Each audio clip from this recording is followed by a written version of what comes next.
ನಮಸ್ಕಾರ ಸ್ನೇಹಿತರೆ, ಭಕ್ತಿ ವೈಭವ ಯೂಟ್ಯೂಬ್ ಚಾನಲ್ಗೆ ತಮಗೆಲ್ಲರಿಗೂ ಸುಸ್ವಾಗತ. ಸ್ನೇಹಿತರೆ, ಆರ್ಥಿಕ ಸಮೃದ್ಧಿ ಮತ್ತು ಆರೋಗ್ಯ ವೃದ್ಧಿಗೆ ಶ್ರೀ ಕೃಷ್ಣನನ್ನು ಹೇಗೆ ಪೂಜೆ ಮಾಡಬೇಕು ಅಂತ ಗೊತ್ತಾ? ಮನೆಯಲ್ಲಿ ಸುಖ, ಶಾಂತಿ, ಸಂತೋಷ, ಸಮೃದ್ಧಿ ನೆಲೆಯಾಗಲು ಯಾವಾಗಲೂ ಕೃಷ್ಣನನ್ನು ಹೀಗೆ ಆರಾಧಿಸಬೇಕಾಗತ್ತೆ.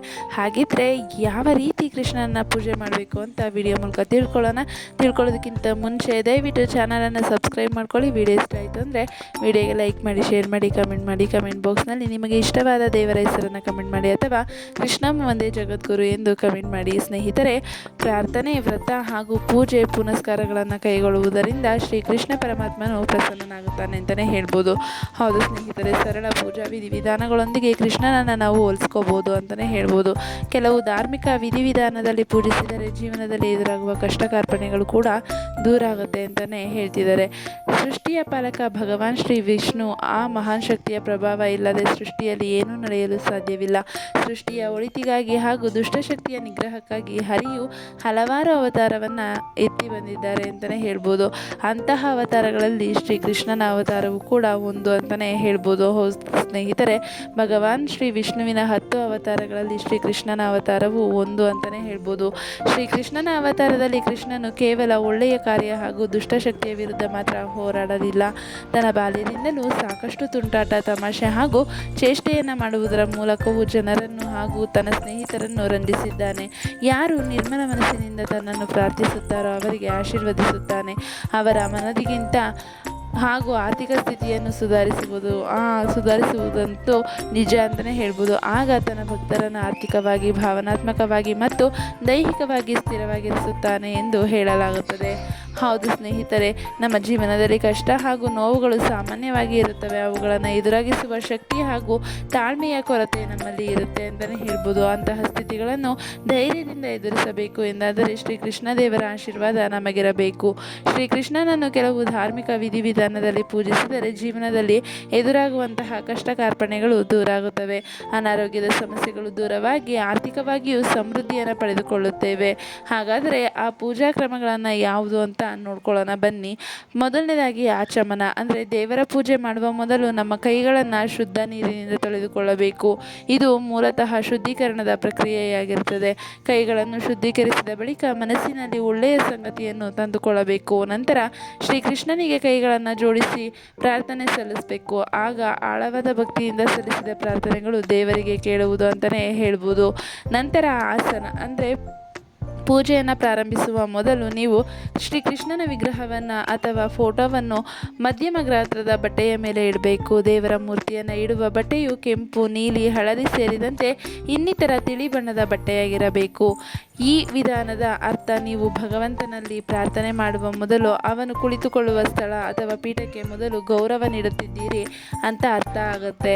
ನಂತರ ಬಂದು ಪಾದಪೂಜೆಯನ್ನು ಮಾಡಬೇಕು. ಪೂಜೆಯನ್ನು ಕೈಗೊಳ್ಳುವ ಮೊದಲು ಶ್ರೀಕೃಷ್ಣನ ಪಾದವನ್ನು ತೊಳೆದು ಸ್ವಚ್ಛಗೊಳಿಸಬೇಕು. ಅದಕ್ಕಾಗಿ ನೀವು ಒಂದು ಸಣ್ಣ ಬಟ್ಟಲನ್ನು ಬಳಸಬೇಕು. ಅದನ್ನು ಪಾಡೆ ಎಂದು ಕರೆಯಲಾಗುತ್ತದೆ. ಹಾಗೆ ಇದು ಸಣ್ಣ ಬಟ್ಟಲಂತೆ ಇರುತ್ತದೆ. ಇದರಲ್ಲಿ ಶುದ್ಧ ನೀರು ಮತ್ತು ಪರಿಮಳ ಭರಿತ ಹೂವಿನ ದಳಗಳಿಂದ ತುಂಬಿರಬೇಕು. ಆ ನೀರಿನಿಂದ ಭಗವಂತನ ಪಾದಗಳನ್ನು ತೊಳೆಯಬೇಕು. ಆಗ ದೇವನು ಸಂತೃಪ್ತನಾಗುತ್ತಾನೆ ಎನ್ನುವ ನಂಬಿಕೆ ಇದೆ ಅಂತಲೇ ಹೇಳ್ಬೋದು.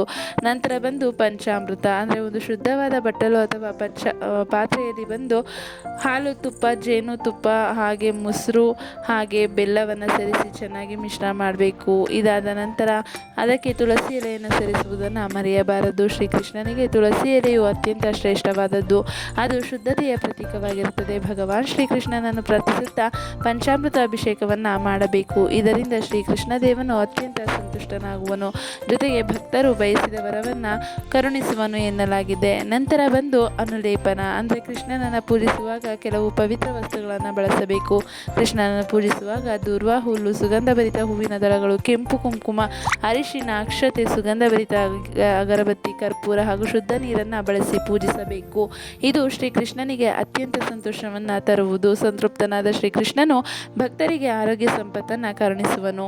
ಇದಾದ ನಂತರ ನೈವೇದ್ಯವನ್ನು ದೇವರ ಪೂಜೆಯನ್ನು ಮಾಡುವಾಗ ವಿಶೇಷ ನೈವೇದ್ಯವನ್ನು ಅರ್ಪಿಸಬೇಕು. ಆಗಲೇ ಕೈಗೊಂಡ ಪೂಜಾ ಕ್ರಮವು ಸಂಪೂರ್ಣವಾಗುವುದು. ಭಗವಂತನಿಗೆ ಇಷ್ಟವಾಗುವ ತಾಜಾ ಹಣ್ಣುಗಳು, ಪಾಯಸ, ಹಾಲು, ಅನ್ನ, ಸಿಹಿ ತಿಂಡಿ, ಕಲ್ಲು ಸಕ್ಕರೆ, ಲಾಡು ಸೇರಿದಂತೆ ಇನ್ನಿತರ ಪವಿತ್ರ ಆಹಾರ ಪದಾರ್ಥಗಳನ್ನು ಇಡಬೇಕಾಗತ್ತೆ.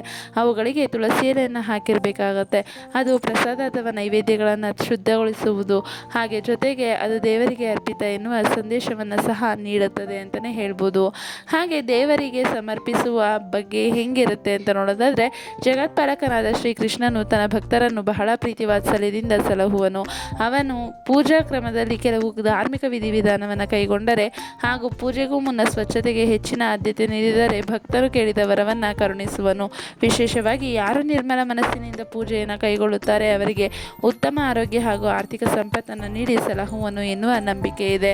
ನೋಡೋದ್ರಲ್ಲ ಸ್ನೇಹಿತರೆ, ಭಗವಾನ್ ಶ್ರೀಕೃಷ್ಣನನ್ನು ಈ ರೀತಿ ಪೂಜಿಸೋದ್ರಿಂದ ನೀವು ಜೀವನದಲ್ಲಿ ಒಳ್ಳೆಯ ಮಟ್ಟಕ್ಕೆ ಬರ್ಬೋದು, ಹಾಗೆ ಸುಖ ಶಾಂತಿ ಸಮೃದ್ಧಿ ನಿಮಗೆ ನೆಲೆಸುತ್ತೆ ಅಂತಲೇ ಹೇಳ್ಬೋದು. ಸ್ನೇಹಿತರೆ, ಈ ಒಂದು ಮಾಹಿತಿ ನಿಮಗೆ ಇಷ್ಟ ಆಗಿದೆ ಅಂತ ಅನ್ಕೊತೀನಿ. ಇಷ್ಟ ಆಗಿದ್ರೆ ವಿಡಿಯೋಗೆ ಲೈಕ್ ಮಾಡಿ, ಶೇರ್ ಮಾಡಿ, ಕಮೆಂಟ್ ಮಾಡಿ. ಕಮೆಂಟ್ ಬಾಕ್ಸ್ನಲ್ಲಿ ಕೃಷ್ಣ ಒಂದೇ ಜಗದ್ಗುರು ಎಂದು ಕಮೆಂಟ್ ಮಾಡಿ, ಅಥವಾ ನಿಮಗೆ ಇಷ್ಟವಾದ ದೇವರ ಹೆಸರನ್ನು ಕಮೆಂಟ್ ಮಾಡಿ. ಸ್ನೇಹಿತರೆ, ವಿಡಿಯೋ ವೀಕ್ಷಿಸಿದ್ದಕ್ಕಾಗಿ ಧನ್ಯವಾದಗಳು. ದಯವಿಟ್ಟು ಯಾರೆಲ್ಲ ಚಾನಲ್ನ ಸಬ್ಸ್ಕ್ರೈಬ್ ಮಾಡ್ಕೊಂಡಿಲ್ವೋ ಚಾನಲನ್ನು ಸಬ್ಸ್ಕ್ರೈಬ್ ಮಾಡ್ಕೊಳ್ಳಿ. ಸಬ್ಸ್ಕ್ರೈಬ್ ಮಾಡಿಕೊಂಡು ವಿಡಿಯೋಸ್ನ ನೋಡಿ. ಇನ್ನೂ ಮುಂತಾದ ವಿಡಿಯೋಗಾಗಿ ನನ್ನ ಚಾನಲನ್ನು ವೀಕ್ಷಿಸ್ತಾ ಇರಿ. ಸ್ನೇಹಿತರೆ, ವಿಡಿಯೋ ವೀಕ್ಷಿಸಿದ್ದಕ್ಕಾಗಿ ಧನ್ಯವಾದಗಳು.